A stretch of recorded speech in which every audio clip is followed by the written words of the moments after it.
மனத்தங்கம் மக்களின் மனக்குமுறல். நான் உலகத்தமிழர் பேரவையில் ஒரு டைரக்டர் லண்டனில் இருக்கிறேன். நான் கடைசி 50 வருஷமாக நான் இந்த எங்களோட உள்நாட்டு கன்ஃப்ளிக்டில் பங்கு பற்றி இருந்தேன். முன்னம் ஈரோஸ் என்ற ஒரு இயக்கம் இருந்தது. அந்த ஈரோஸ் இயக்கத்தை நான் ஒரு ஃபவுண்டர் அந்த நாளையில். இப்போ உலகத்தமிழர் பேரவை இல்லை அமெரிக்கா, கனடா, ஐரோப்பா, South East Asia, Australia, Norway எல்லா நாட்டிலையும் இருந்த அங்கத்தவர்கள் உலகத்தமிழர் பேரவையில் இருக்கிறாங்க. கடைசி 75 வருஷமாக எங்களுக்கு இந்த நாட்டுக்கு இண்டிபெண்டன்ஸ் வந்த நாள் துவங்கி இந்த நாட்டில் பல பிரச்சனைகள். ஆனால் 56க்கு பிறகு இந்த நாட்டிலிருந்து எல்லாரும் சிங்களவர், தமிழர், முஸ்லீம் எல்லாரும் வெளியில் தான் போய்கொண்டே இருக்கிறார்கள். ஏண்டா இந்த அரசாங்கம் இங்கே வந்த ஒவ்வொரு அரசாங்கங்களும் மக்களுக்கு ஏற்றபடி நாடு நடத்த இல்லை. பிரிவினவாதமும் மொழி சமயம் எல்லா பிரிவினவாதங்களையும் ஏற்படுத்தி இங்கே மனுஷர்களுக்கு ஃப்ரீயாக இருக்கக்கூடிய நிலைமை, அந்த சூழ்நிலைமை இங்கே ஏற்படுத்த இல்லை. ஆனபடியாக இந்த ஒரு ஜெனரேட்டிவ் மெக்கானிசம் சிங்களவர்கள் தான் எல்லோரும் வெளியில் போய் சிங்கள டயஸ்பரா, தமிழ் டயஸ்பரா, முஸ்லீம் டயஸ்பரா எல்லோரும் வெளியில் இருக்கணும். இங்கே உள்ளுக்கு வர்றதுக்கு வெலம் கஷ்டம். எந்த பொருளாதார நெருக்கடி, மற்றது என்ன போலீஸ், இந்த அதிகாரிகள் நாம் இம்ப்யூனிட்டி என்று சொல்லுவாங்க இங்கிலீஷில், அவங்கள ஒரு தடவை அவங்கள பாதுகாக்கிற இல்லை. ஆனபடியாக இப்போ சூழ்நிலை இல்லை. ஆனபடியாக தான் நாங்கள் இந்த புத்தவிக்களோடு சேர்ந்து ஒரு உள்ளுக்கு ஒரு சமாதான சூழ்நிலையை ஏற்படுத்த முயற்சிக்கிறோம். இந்த நாட்டு பங்குரோத்து அடையிறதுக்கு ஒரு காரணம் இது யுத்தம். மக்கள்கிட்ட இந்த பீஸ் இல்லாதபடியாக தான் இங்கே உள்ள என்ன கட்டிக்காரர் எல்லாரும் வெளியில் ஓட்டினோம். மற்றது யுத்தத்துக்கு அரசாங்கம் நியாயமாக செலவழித்தது. நாங்களும் யுத்தம் அதுகளுக்கு நாங்களும் செலவழித்தோம். ஆனால் இந்த ஊருக்கண்டு மக்களுக்கண்டு அதை ஒன்றும் பெருசாக நடக்க இல்லை. நாங்கள் உள்ளுக்கு இதை ஏதாவது செய்கிறோன்னா உள்ளுக்கும் நியாயமான மாற்றங்கள் கொண்டு வர வேண்டும். நான் மட்டக்களப்பில் 20 மில்லியனுக்கு மேலே ஒரு ஃபார்ம் ஒன்றில் போட்டிருக்கிறேன். இப்போ இன்னும் சைபர் தான் அதிலிருந்து வந்திருக்கு. ஏனென்றால் அரசாங்க அதிபர்கள் எல்லாரும் ஊழல் அதுகளில் இருந்து பிரைபரி, நாங்கள் பிரைபரி கொடுக்க மாட்டோம். ஸோ இந்த நாடு அரசாங்கம் எல்லாரும் உங்களுக்கு எதிராக தான் நடக்கணும். ஆனபடியாக வெளிநாட்டாக்கள் இங்கே காசு கொண்டு வரண்டா இங்கே ரிஃபார்ம்ஸ் செய்து அவன் காசு போட்டு வேலை செய்கிற வாய்ப்புகள் க்ரியேட் பண்ணுறதுக்கு அரசாங்கம் அதுகளுக்கு ப்ரொடெக்ஷன் கொடுக்கணும். அல்லது ஒரு சமயம் இங்கே வராது. நாங்கள் யுத்தம் முடிஞ்ச பிறகு ஒரு 15 வருஷமாக வெளிநாடுகள் எல்லாத்திலையும் போய் எங்கள்ட பிரச்சனைகளை பற்றி மற்ற நாடுகளுக்கு அமெரிக்கா, இந்தியா, யூரோப், எல்லா ஆஸ்திரேலியா எல்லா நாட்டு ப்ரைம் மினிஸ்டர்ஸ், என்ன கவர்மெண்ட் டிபார்ட்மெண்ட்ஸ் எல்லாத்தோடையும் கதைச்சிருக்கிறோம். ஆனால் ஒன்றும் பெருசாக மாற இல்லை. ஸோ இந்த கோவிட் வந்துருக்கிற நாளையில் நாங்கள் யோசித்தோம், இது என்ன உலகாலம் இவ்வளோ வேலை செய்யதும் ஒன்றும் நடக்க இல்லை. ஆனபடியாக நாங்கள் ஒரு வேறு மாதிரி ஏதாவது செய்யணும். அப்போ நாங்கள் பெஸ்ட் இது எதிரியோட கதைப்போம். நாங்கள் இவை எல்லாரோட எங்காச்சும் ஒன்றும் நடக்க இல்லை, எதிரியோட கதைச்சு பார்ப்போம். ஸோ நாங்கள் யோசித்தோம் புத்தவிக்கும் மாதிரி தான் எங்களுக்கு பிரச்சனை. அது என்ன 56 பண்டா செல்லா ஒப்பந்தத்தை கிழிச்சறிய பண்ணதும் அவர் தான். பிறகு டட்லி செல்லா ஒப்பந்தத்தையும் கிழிச்சறியப்பட்டதும் அவர் தான். 13ஆம் திருத்த சட்டத்தை அமுல்படுத்த விடாமல் இருக்கிறதும் அவர் தான். ஸோ பார்த்தா இவை தான் இந்த நாட்டுக்கே எதிரி. அதை நினைக்கிறோம் இந்த டயஸ்பரா, தமிழ் டயஸ்பரா தான் தங்கள்ட எதிரியாண்டு. ஸோ நாங்கள் யோசித்தோம், ரைட் 2 பேரும் கதைச்சு என்ன செய்யலாமென்று பார்ப்போம் உண்டு. அந்த நாளில் தான் இந்த நாடும் பங்குரோத்தாக வந்திருக்கு.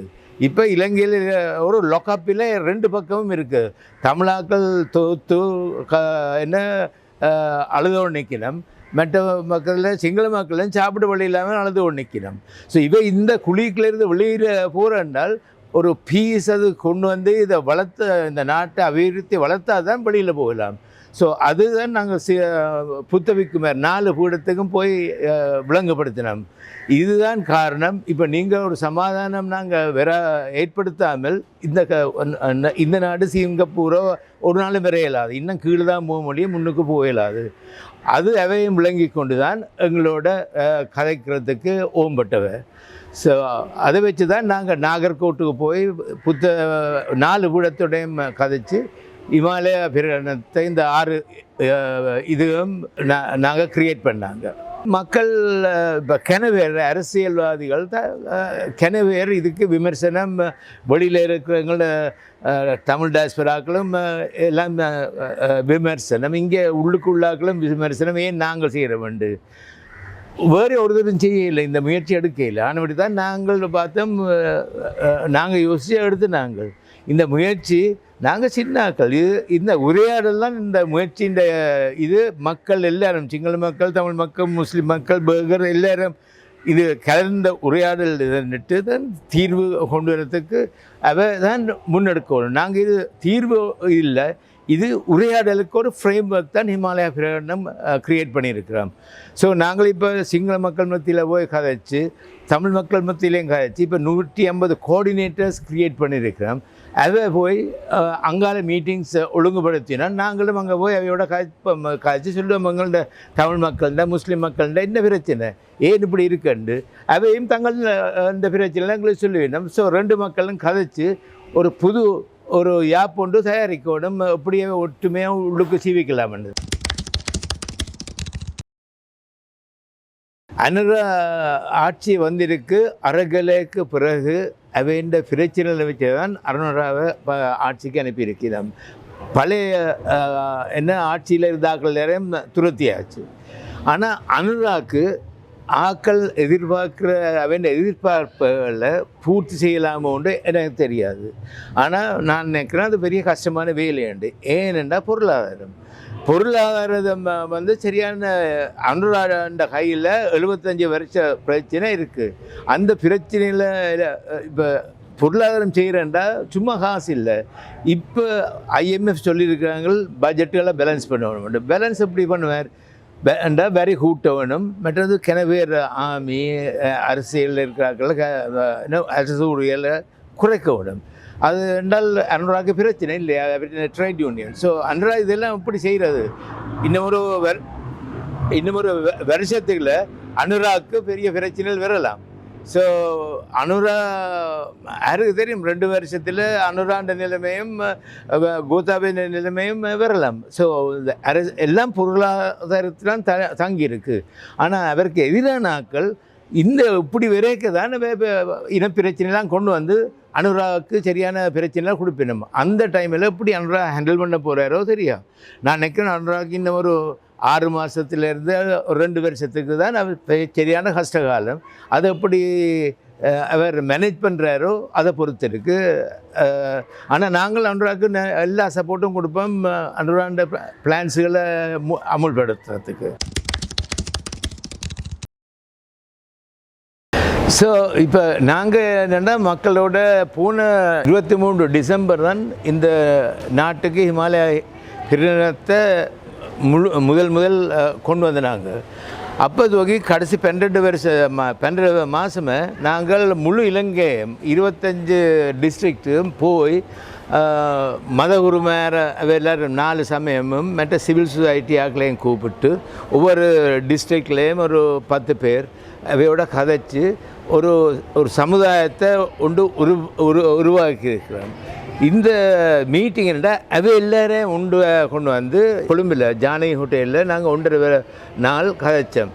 அதை பற்றி எல்லோரும் சேர்ந்து மற்றது எப்படி இது ஹிமாலயா பிரகடனம் முன்னுக்கு கொண்டு போகிற மக்கள்கிட்ட அந்த எல்லாம் இதை கதைச்சி போட்டு கொண்டதுனால BMICHக்கு வந்து மினிஸ்டர் மற்ற ஆக்கள் ஆக்களும் எங்களுக்கு சப்போர்ட் இருக்க வெளிநாட்டு ஆக்களும் அவையும் இன்வைட் பண்ணி ஒரு மீட்டிங் ஒன்று செய்து நாங்கள் எல்லாருக்கும் ஒரு காமனை அறிமுகப்படுத்தி நாங்கள் என்ன செய்கிறோம்ண்டு